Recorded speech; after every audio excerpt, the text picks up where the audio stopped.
दोस्तों, हमारे हिंदू धर्म में किसी भी स्त्री का एक से ज्यादा पति होना गलत माना जाता है। लेकिन फिर भी आज से कई वर्षों पहले महाभारत युग में द्रौपदी ने 5 पतियों से विवाह किया था। ऐसे में सोचने वाली बात है कि आखिर उस समय ऐसी क्या मजबूरी आप परी थी कि द्रौपदी को 5 पतियों से विवाह करना हुआ था। और सबसे जरूरी, द्रौपदी ने अपने 5 पतियों के साथ पत्नी धर्म कैसे निभाया। दोस्तों, क्या आप जानते हैं, महाभारत में द्रौपदी के चीरहरण करने के बाद द्रौपदी के साथ कौरवों ने क्या किया था? और आप यह जानकर हैरान रह जाओगे, 5 पांडवों के अलावा द्रौपदी किसी और से भी प्रेम करती थी, जिसका नाम सुनकर आप दंग रह जाएंगे। और द्रौपदी ने क्यों दिया था? कथे इतना बड़ा शर्फ जिसकी वजह से कुत्ते आज भी खुले में सहवाग करते। दोस्तों, द्रौपदी से जुड़े ऐसे कई सवाल हैं जो उसके चरित्र पर प्रश्न चिन्ह लगाते हैं। अगर आप भी द्रौपदी के जीवन से जुड़े रहस्यों को जानना चाहते हैं तो वीडियो में अंत तक जरूर बने रहिएगा। वीडियो काफी ज्यादा इंटरेस्टिंग होने वाली है, इसलिए अगर अब तक आपने हमारे चैनल को सब्सक्राइब नहीं किया है तो हमारे चैनल को सब्सक्राइब करके बेल आइकन को प्रेस कर ले ताकि हमारे आने वाली वीडियो का नोटिफिकेशन मिलती रहे। तो चलिए शुरू करते हैं मित्रों। वीडियो शुरू करने से पहले आपसे एक छोटा सा निवेदन है। यदि आप भी भगवान श्री कृष्ण के सच्चे भक्त हैं तो कमेंट बॉक्स में जय श्री कृष्णा लिखते हुए वीडियो को लाइक और चैनल को सब्सक्राइब अवश्य करें। दोस्तों, महाभारत के अनुसार द्रौपदी के जन्म से पहले द्रौपदी के पिता राजा द्रुपद और गुरु द्रोणाचार्य के बीच एक घनघोर युद्ध हुआ था। इस युद्ध में गुरु द्रोणाचार्य ने राजा द्रुपद को हराकर उनके आधे राज्यों पर कब्जा जमा लिया था। युद्ध में हारे हुए राजा द्रुपद ने गुरु द्रोणाचार्य से बदला लेने के लिए पुत्र प्राप्ति की इच्छा से एक बड़े यज्ञ का आयोजन किया। उस वक्त यज्ञ की बेटी के मध्य भाग से एक पुत्र और अनंत सुंदरी कुमारी कन्या भी प्रकट हुई। उस कन्या के नेत्र कमल के समान, बाल घुंघराले और उसका रंग सांवला था।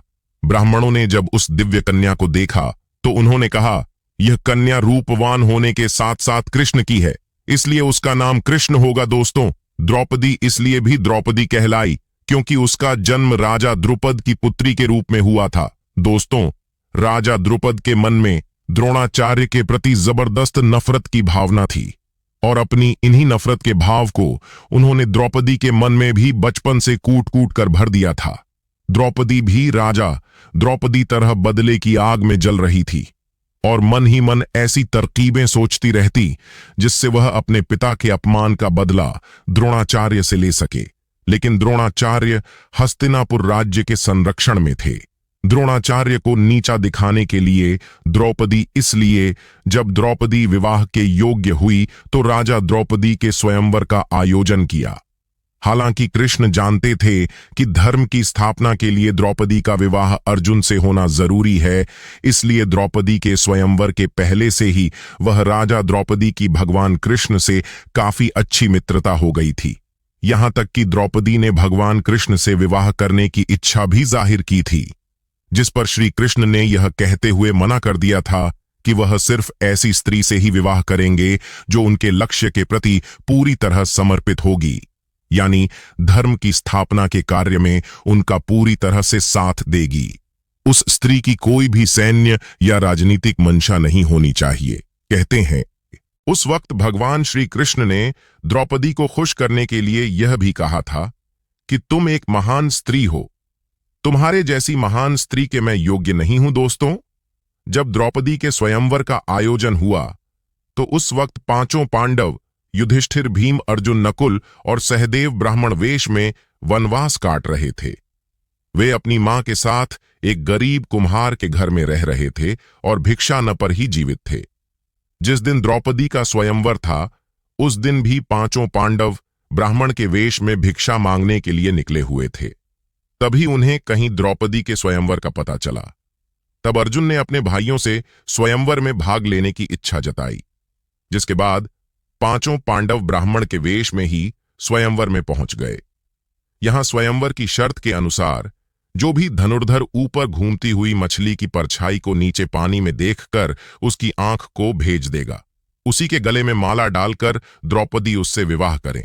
अर्जुन एक श्रेष्ठ धनुर्धर थे, इसीलिए उन्होंने मछली की आंख को भेद कर स्वयंवर की शर्त को जीत लिया और द्रौपदी को अपनी पत्नी बनाकर उसे अपने साथ अपने ने आश्रम ले आए।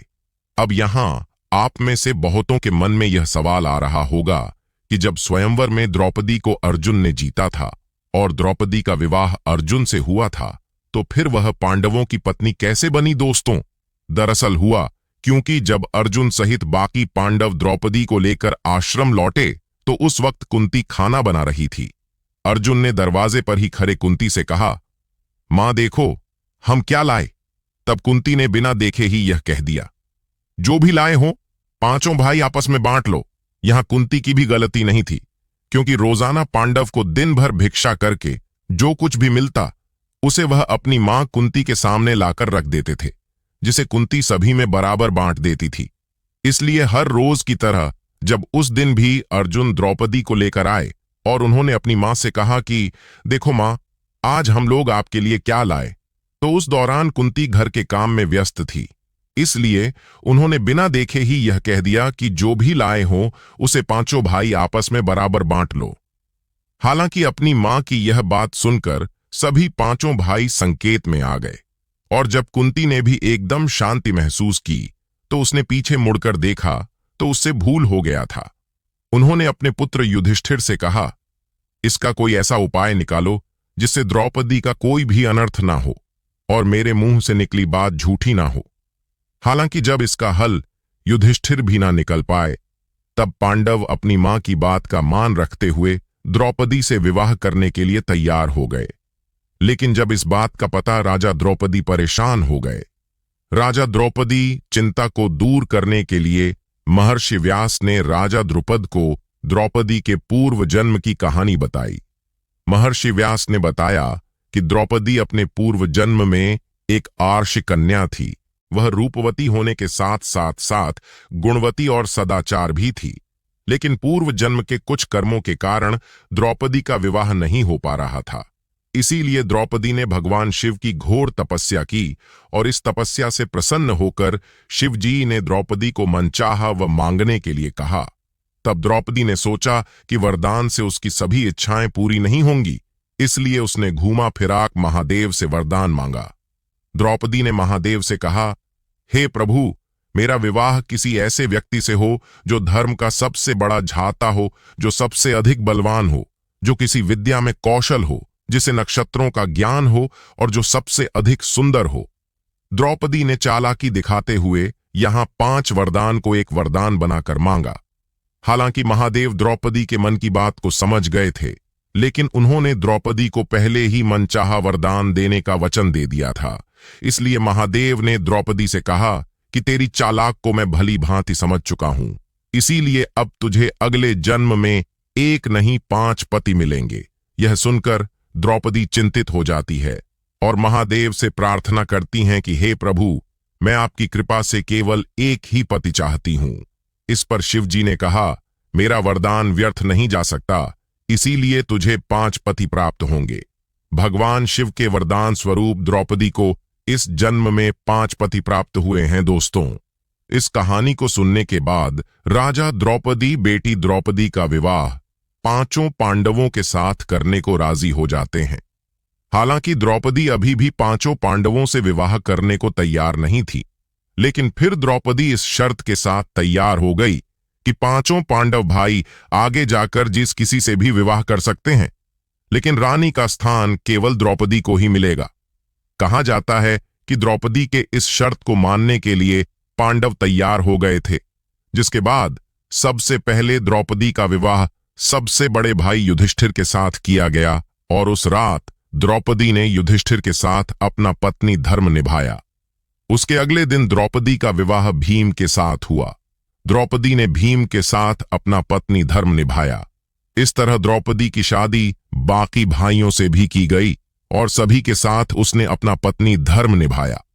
अब यहां सोचने वाली बात यह है कि जब द्रौपदी का विवाह सबसे पहले युधिष्ठिर से हुआ और द्रौपदी ने उसके साथ अपना पत्नी धर्म निभाया, तो फिर बाकी पांडव भाइयों के साथ द्रौपदी ने अपना पत्नी धर्म कैसे निभाया? तो दोस्तों, दरअसल द्रौपदी हर बार पत्नी धर्म निभाने में समर्थ थी, क्योंकि द्रौपदी को महर्षि वेद व्यास से आजीवन कौमार्य यानी कुंवारेपन का आशीर्वाद मिला था। इसलिए जब भी द्रौपदी पांडवों में से किसी एक भाई के साथ समय बिताने के बाद दूसरे भाई के पास जाती थी तो द्रौपदी वापस से कुंवारी हो जाती थी। कहते हैं, पांचों पांडव की विवाह के बाद एक दिन देवर्षि नारद पांचों पांडवों से मिलने आए और पांडवों के भविष्य को लेकर चिंता जताते हुए धर्मराज युधिष्ठिर और अन्य पांचों पांडवों से कहते कि द्रौपदी, तुम 5 भाइयों की पत्नी है, इसलिए तुम लोगों को द्रौपदी को लेकर नियम बना लेना चाहिए कि कौन भाई कितने वक्त तक द्रौपदी के साथ समय व्यतीत करेगा।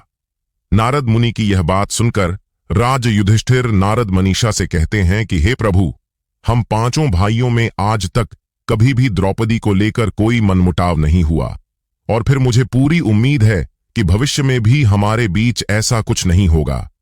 लेकिन हम आपकी बात नहीं टाल सकते, इसीलिए मैं द्रौपदी को लेकर आज ही नियम बनाऊंगा। महर्षि नारद के जाने के बाद धर्मराज युधिष्ठिर नियम बनाते हैं कि प्रत्येक वर्ष किसी एक ही पांडव के साथ अपना समय व्यतीत करेंगे और जो कोई भी इस निर्णय का दुरुपयोग करेगा उसे 1 वर्ष तक वनवास जाना होगा। ऐसे में जब भी द्रौपदी किसी पांडव के साथ अकेले में समय व्यतीत कर रही होती तो दूसरे पांडव को उस कक्ष में आना वर्जित होता था। वहीं इसी दौरान एक ऐसी घटना घटित हो गई जिसकी वजह से कुत्ते को यह श्राप मिला कि सहवाग करते समय उनको पूरी दुनिया देखेगी। जी, दरअसल पांडवों ने नियम बनाया था कि जब भी कोई एक पांडव द्रौपदी के कक्ष में जाया करता था तो वह अपनी द्वार पर उतार दिया करता था ताकि उनके भाई पादुका देख कक्ष में प्रवेश ना करें। हालांकि एक बार जब अर्जुन अपनी पादुका प्रवेश द्वार के बाहर उतार द्रौपदी के संग प्रेम प्रसंग में लीन थे, तभी द्वार पर एक कुत्ता आया और खेल खेल में उस कुत्ते ने अर्जुन की पादुका उठा ली और उसे लेकर वह पास के जंगल में जाकर उसके साथ खेलने लगा। इसी बीच भीम अपने कक्ष की ओर प्रस्थान कर रहे थे तो उन्होंने देखा कि द्रौपदी के कक्ष के बाहर कोई पादुकाएं नोरू की है। उसके बाद दोनों भाई कक्ष के बाहर गए और उन्होंने पादुकों को खोजना शुरू कर दिया। ढूंढते हुए पास के जंगल में पहुंच गए। उन्होंने देखा कि एक कुत्ता अर्जुन की पादुकाओं का साथ खेल रहा है। ऐसे में द्रौपदी इस बात से बहुत ही लज्जित महसूस कर रही थी और उतनी ही क्रोधित भी थी। ऐसे में उन्होंने क्रोध में आकर कुत्तों को यह श्राप दे दिया कि जैसे आज मुझे भीम ने सहवाग करते देखा है उसी तरह तुम्हें सारी दुनिया सहवाग करते देखेगी।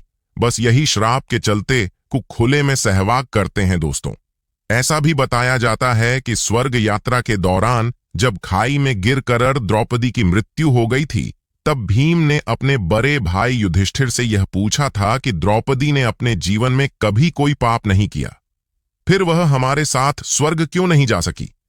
जिसका जवाब देते हुए युधिष्ठिर भीम से, यह द्रौपदी हम 5 पांडव भाइयों में से सबसे ज्यादा प्यार अर्जुन से करती, जिसे उसने हमसे छुपा कर रखा था, और यही वजह है कि वह स्वर्ग तक नहीं जा सकी।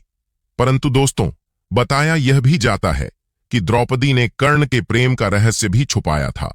दोस्तों, बताया जाता है कि द्रौपदी जब वनवास का 12वां वर्ष काट रही थी तो एक दिन वह 5 पांडवों के साथ जंगल से गुजर रही थी, जहां उन्होंने एक जामुन का वृक्ष देखा और जामुन के वृक्ष में जामुन का गुच्छा लटक रहा था।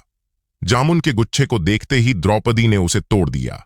तभी वहां श्री कृष्ण ने प्रकट हुए और उन्होंने द्रौपदी को बताया कि एक साधु अपना 12 वर्ष का उपवास खत्म करके उसे खाने वाला था। सौरभ, तुम्हें उस साधु के श्राप का शिकार होना पड़ेगा। इसी के साथ ही श्री कृष्ण यह कहा कि यदि जामुन के वृक्ष के नीचे जाकर कि तुम अपने जीवन का एक ऐसा सत्य बोलोगी जिसे तुमने सबसे छुपाया हो तो उस पैर पर जामुन का गुच्छा वापस लग जाएगा। 5 पांडव के एक बार सत्य बोलने के बाद जबकि बारी आई तो उन्होंने श्री कृष्ण को बताया कि मेरे 5 पति मेरे ज्ञानेंद्रियों के समान है, लेकिन इतना शिक्षित होने के बावजूद मेरी वजह से मेरे पतियों को कितना कष्ट सहना पड़ा। जब यह सुनने के बाद भी जामुन के पैर पर वापस से जामुन नहीं लगे तो श्री कृष्ण ने द्रौपदी से कहा कि तुम अभी भी कुछ छुपा रही हो। तब द्रौपदी ने 5 पांडवों और श्री कृष्ण को यह बताया कि जब मेरा विवाह नहीं हुआ था तब पांचों पांडवों के अलावा ऐसा पुरुष भी था जिससे मैं पांचों पांडवों से भी अधिक प्रेम करती थी, और वह पुरुष कोई और नहीं था बल्कि अंगराज कर्ण था। केवल एक सूत पुत्र होने की वजह से मैंने उनसे विवाह नहीं किया। द्रौपदी का यह सच सुनते पांचों पांडव काफी हैरान रह गए और श्री कृष्ण के वादे के अनुसार जामुन का गुच्छा वापस वृक्ष पर लग गया। तो मैं दोस्तों, आप कमेंट करके हमें जरूर बताएगा कि आज की द्रौपदी के बारे में दी गई जानकारी आपको कैसे लगी और आपका क्या कहना है द्रौपदी के बारे में। क्योंकि दोस्तों, दुनिया में बहुत सी कथाएं बनी हुई हैं जो द्रौपदी को गलत भी बताती हैं और सही भी। तो आपकी क्या राय है? अपनी राय कमेंट में जरूर लिखें। फिर मिलते एक नई वीडियो के साथ। तब तक के लिए धन्यवाद।